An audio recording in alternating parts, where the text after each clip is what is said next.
Auzubillahiminash-shaytanir-rajim. Bismillahir-rahmanir-rahim. Dear students, Assalamu alaikum. In previous class, we studied about the biotechnological applications in agriculture, wherein I told you about genetically modified organisms. How can we modify organisms according to our own needs by manipulation of technology, that is genetic engineering. In today's topic, we will study the use of these techniques for developing insect resistance in transgenic plants.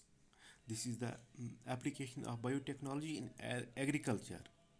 For example, I will tell you that we spent a large amount for the purchase of pesticides to control the attack of pests on our crops.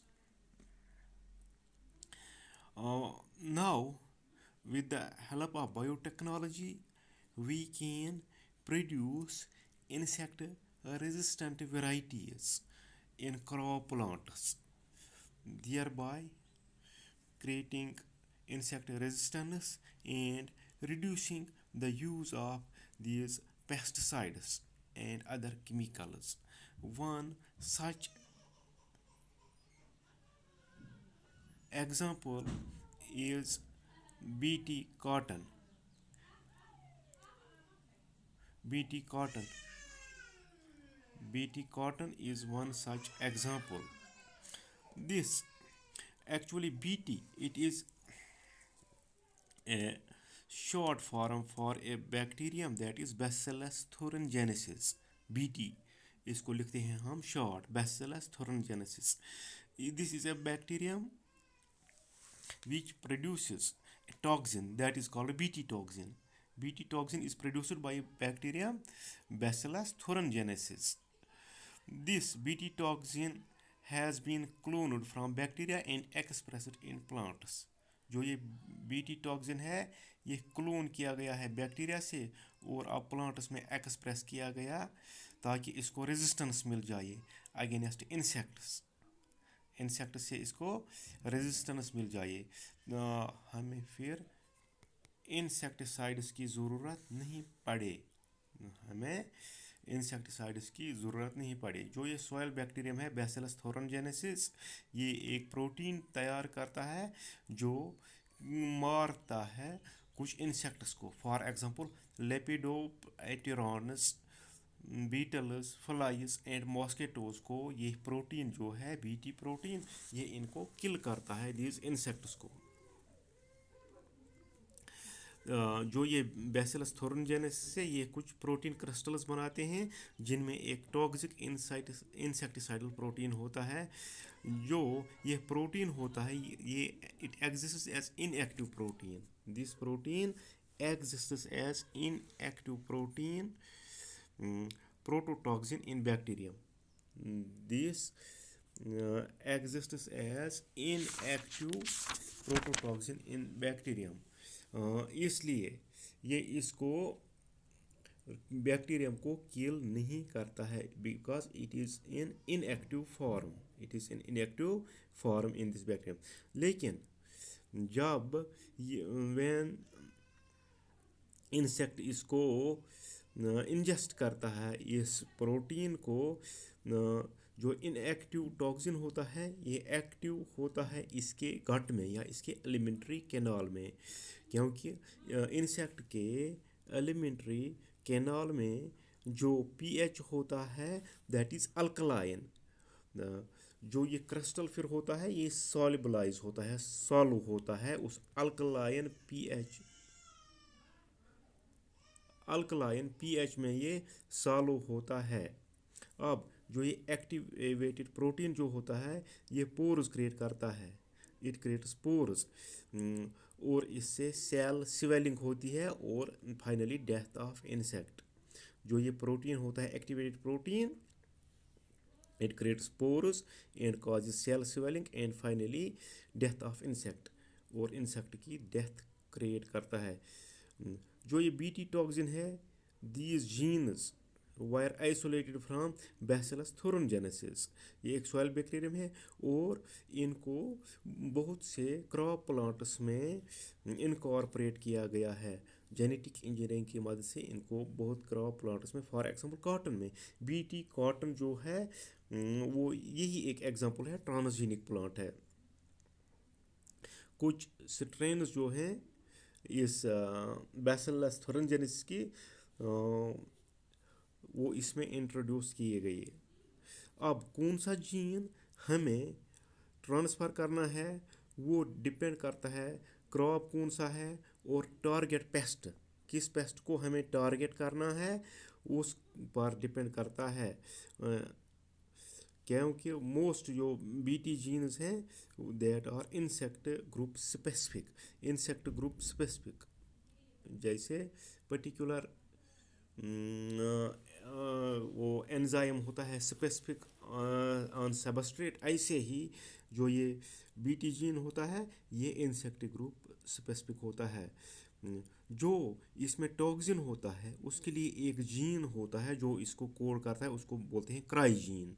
क्राइजीन जो है वो इसको code करता है।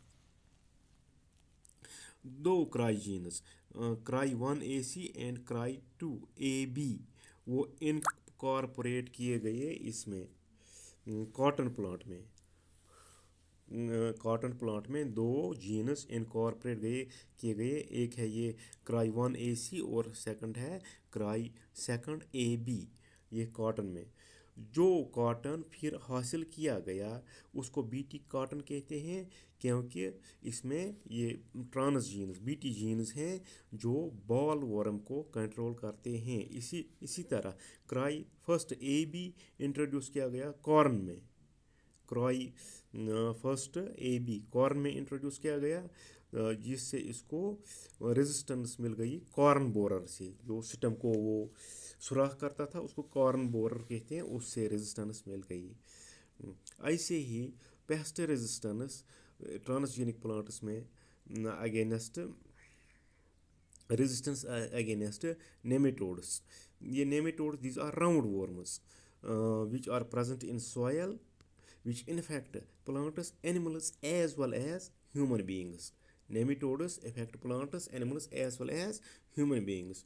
For example, एक nematode है मेलिडोगाइन incognito, वो roots tobacco plant के रूट्स पे अटैक करता है। इससे उसकी यील्ड जो होती है, इसकी यील्ड जो होती है वो कम होती है। मेरिडोगाइन इनकॉग्निटा, उससे इसकी यील्ड जो होती है टोबैको प्लांट की कम होती है। अब इसमें क्या है, RNA इंटरफेरेंस, RNA इंटरफेरेंस इसको बोलते हैं, की जाती है, जिससे स्पेसिफिक mRNA साइलेंसिंग होती है। mRNA मैसेंजर RNA साइलेंसिंग होती है। जीन जो है वो दैट कोड्स ट्रांसक्रिप्शन होती है इसमें, फिर मैसेंजर RNA जो है उसमें फिर ट्रांसलेशन होती है तो प्रोटीन वजूद में आता है। इसलिए जब इसमें RNA इंटरफेरेंस होती है, ये क्या होता है, ये एक फिनोमिनन होता है, इनहिबिट करता है एक जीन की एक्टिविटी। किस तरह से, यहाँ production of sense and antisense होता है। और यानी इंटरफेरेंस से जीन साइलेंसिंग होती है एक जीन की, वो इनहिबिट होती है एक्टिविटी सेंस और एंटीसेंस से। जो ये डबल स्ट्रैंडेड DNA होता है,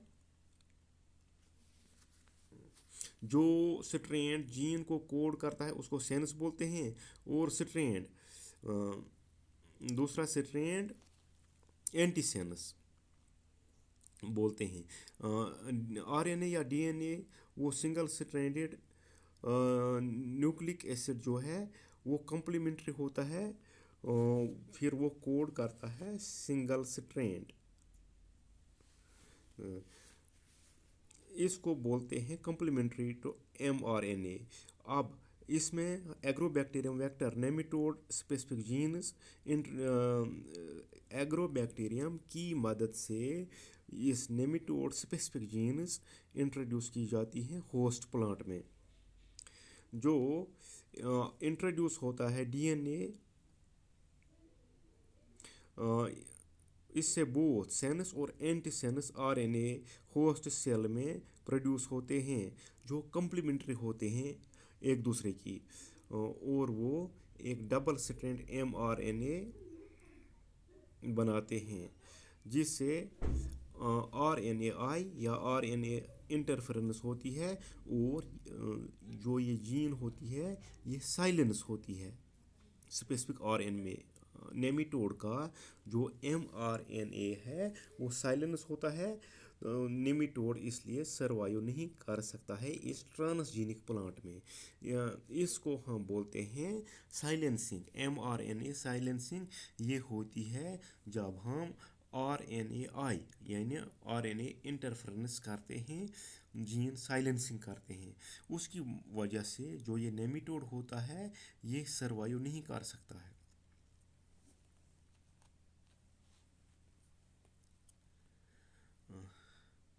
अब वन मोर एग्जांपल है इसमें, फ्लेवर सेवर टोमेटो जो है ट्रांसजेनिक टोमेटो, उसमें क्या उसमें जो पोस्ट हार्वेस्ट लॉस होता है वो कम होता है, क्योंकि इसमें कुछ जीन्स ऐसे इंट्रोड्यूस किए होते हैं जो डिले करते हैं फ्रूट राइपनिंग। फ्रूट राइपनिंग इससे डिले होती है। ट्रांसजेनिक टोमेटो में वो एंजाइम एक होता है पॉलीग्लैक्टो यूरिनेस, वो ब्लॉक होता है, इसलिए ब्लॉक होता है, वो फ्रूट राइपनिंग में प्रमोशन करता था। जब वो जीन ब्लॉक हो गया तो फ्रूट राइपनिंग जल्दी नहीं होगी, विद द रिजल्ट इसकी शेल्फ लाइफ बढ़ जाएगी फ्लेवर सेवर टोमेटो की। इसी तरह गोल्डन राइस है, उसमें बीटा कैरोटीन होता है, provitamin A, inactive state of vitamin beta carotene जो होता है वो कन्वर्ट होता है विटामिन ए में। इसी तरह ट्रांसजेनिक टमाटो जो है उसमें इंसेक्टिसाइडल वो बीटी है, इंसेक्टिसाइडल रेजिस्टेंस है। ये है यूज ऑफ दीज टेक्निक्स और micro organisms for developing transgenic plants, insect resistance, insect tolerance plants. For example ये था कॉटन बॉल, जिसमें विच इज़ इन्फेक्टेड, इसमें इन्फेक्ट हुआ है, ये देखिए जी, इसमें इन्फेक्ट हुआ है, इंसेक्ट का अटैक हुआ है। ये जो है ये नॉर्मल है, इसमें इंसेक्ट अटैक नहीं है। यही डिपिक्ट करता है अगर हम इसमें इंसेक्ट रेजिस्टेंस जीन जो मैंने बोला बीटी कॉटन इसमें इंसेक्ट रेजिस्टेंस नहीं है, इसमें इंसेक्ट रेजिस्टेंस है, इसमें वो जीन इंट्रोड्यूस है, यही वो डिपेक्ट करता है। और नंबर सेकंड ये है एक प्लांट जिसमें होस्ट प्लांट है जो कंट्रोल्ड कंडीशंस में, जिसमें हमने ये आरएनए इंटरफेरेंस नहीं की है, ये है नेमेटोड अटैक इसमें। दूसरा प्लांट जो है transgenic plant, 5 days after infection of nematode, this is after 5 days, this one. देखिए कितनी फ़र्क है, इसमें नेमेटोड नहीं सर्वाइव कर सकता है because it has been it is gene has been silenced. This is novel technology, this is infected root। inshallah tomorrow we will take